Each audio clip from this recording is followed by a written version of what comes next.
Please come to section 18। P for prelims heading से question आएगा। Punishment for attempt to commit the offence, यहीं से question आपको आएगा। पहला क्वेश्चन प्लिम्स में आपको सेक्शन 18 की हेडिंग से मिलेगा। Which section deals with punishment for attempt. तो जितने भी ऑफेंसेस यहां पर हो रहे हैं उनके अटेम्प्ट की, उनका अगर किसी ने अटेम्प्ट ही किया है, मान लीजिए सेक्शन 3 में हमने पढ़ा था पेनिट्रेटिव सेक्सुअल असॉल्ट, तो पेनिट्रेटिव सेक्सुअल असॉल्ट हुआ नहीं है, अभी उसका केवल अटेम्प्ट हुआ है। उसी प्रकार से किसी भी ऑफेंस का अटेम्प्ट हुआ है तो उसका अगर पनिशमेंट है तो आपसे पूछेंगे वो कौन सा सेक्शन है, तो सेक्शन 18 को मत भूलिएगा। तो पहला क्वेश्चन यहां से आएगा कि अटेम्प्ट का पनिशमेंट कहां दिया गया है। And now you go to the bare act. Whoever attempts to commit any offense punishable under this act, तो प्लीज ध्यान रखना, they have used the term any offense.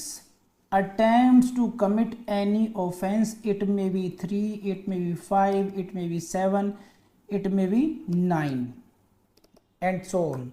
So it may be any offense. This is not कि any specific दिया हो कि भाई केवल उसी के attempt को करेंगे, no, it may be the attempt of any offense.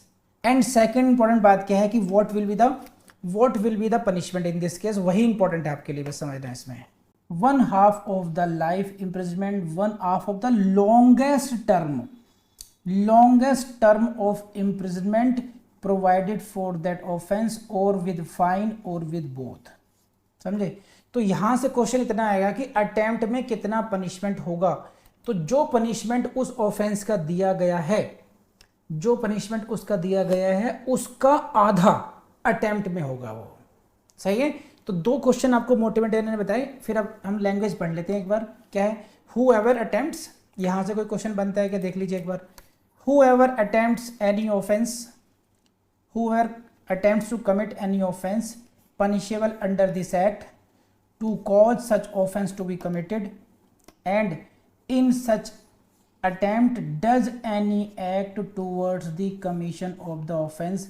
ये जो है ये शब्द उन्होंने शब्दावली ली है सेक्शन 511 आईपीसी से उठाई है इन्होंने, कि अटेम्प्ट का मतलब क्या है कि उस तरफ अपराध को करने की तरफ अग्रसर होता है। डज एन एक्ट, कोई भी कार्य करता है किस प्रकार से, towards the commission of an offence. जैसे for example penetrative sexual assault के लिए, पेनिट्रेटिव सेक्सुअल असॉल्ट के लिए बच्चे का पैंट को नीचे किया, अपनी पैंट को नीचे किया, तो नाउ ही हैज डन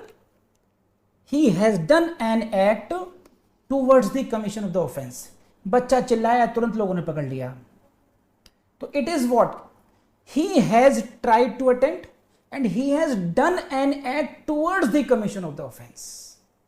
उसने अपराध को करने की दिशा में एक कदम बढ़ा दिया। He has done an act। अगर ऐसा है then he shall be punished with imprisonment। उसको क्या होगा, उसको जेल होगी of any description provided for the offense। जिस अपराध को वो करना चाहता था उस अपराध की सजा में जिस प्रकार का डिस्क्रिप्शन लिखा है, यानी कि सिंपल है तो सिंपल, रिग्रेस है तो रिग्रेस, वो सजा होगी। और उसके जो ड्यूरेशन है वो कितनी होगी। अगर लाइफ इंप्रिजनमेंट है तो 1/2 ऑफ द लाइफ। इसके लिए क्या होता है फिर वो लाइफ को फिर वो अगर फ्रैक्शन के फ्रैक्शन के उसमें देखते हैं कि अगर तो 20 ईयर्स के हिसाब से काउंट करते हैं फिर। या फिर दूसरा केस क्या है कि लॉन्गेस्ट टर्म जो है किसी ऑफेंस की, मान लीजिए लॉन्गेस्ट टर्म 10 ईयर्स दे रखी है, तो उसका फिर 1/2 कितना हो गया, 5 साल हो गया, तो उसको 5 साल तक की सजा मिल जाएगी। तो कुल मिलाकर के जो ऑफेंस वो करना चाहता था उस ऑफेंस का जो मैक्सिमम सजा हो सकती है उसकी 1/2 उसको सजा मिलेगी। तो ये बात कहाँ दी गई है, सेक्शन 18 में दी गई है।